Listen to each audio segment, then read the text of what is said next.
Students in Texas must pass an assessment exam known as the STAR test in order to advance in grade and eventually graduate. Monday, in the House Public Education Committee, getting rid of it became a key part of a rewritten SB 8.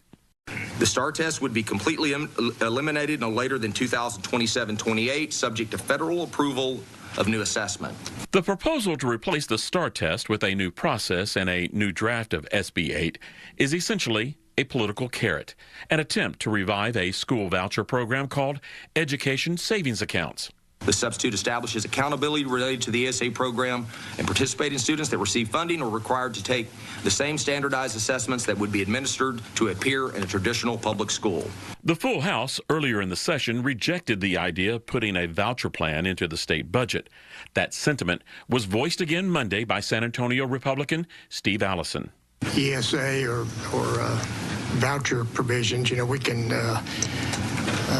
put lipstick on a pig and it's still a pig. Committee members like Round Rock Democrat James Tellerico, who have called for testing reform, raised concerns about the timing of this last-minute maneuver. These are important topics. Changes to our testing and accountability system are very important to our system, and I don't think they should be used as a bargaining chip in discussions about vouchers.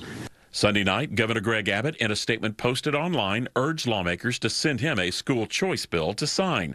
The governor threatened to call a special session if lawmakers fail to comply or if they send him a watered-down version of the original Senate plan. Abbott is playing hardball here.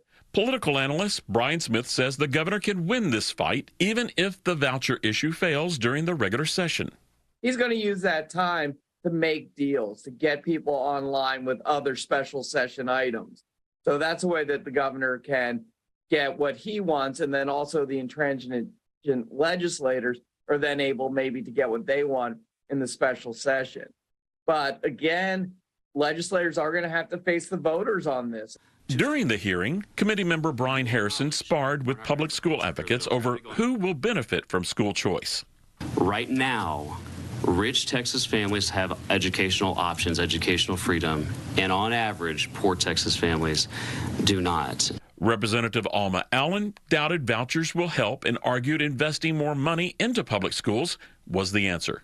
When you say it's going to solve education, think about everybody, rich kids, poor kids, middle-class kids. Think about everybody and think about them sincerely.